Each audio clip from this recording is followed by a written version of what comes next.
Na montáž a demontáž pneumatík používame zariadenia s prídavnými ramenami, ktoré v dnešnej dobe sú neodmysliteľnou súčasťou výzuvačiek.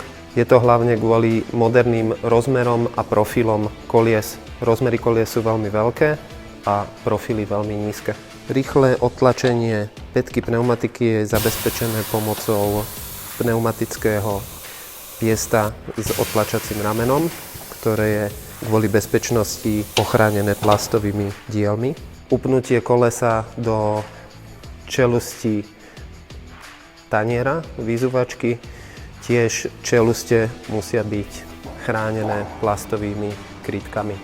Nasleduje premazanie vrchnej pätky pneumatiky pomocou už za použitia prídavného ramena.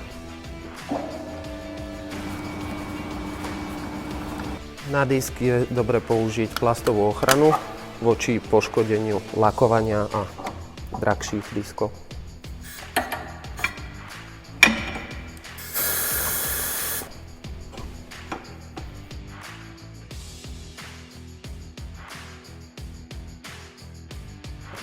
Na montáž vrchnej pätky používame prídavné ramena.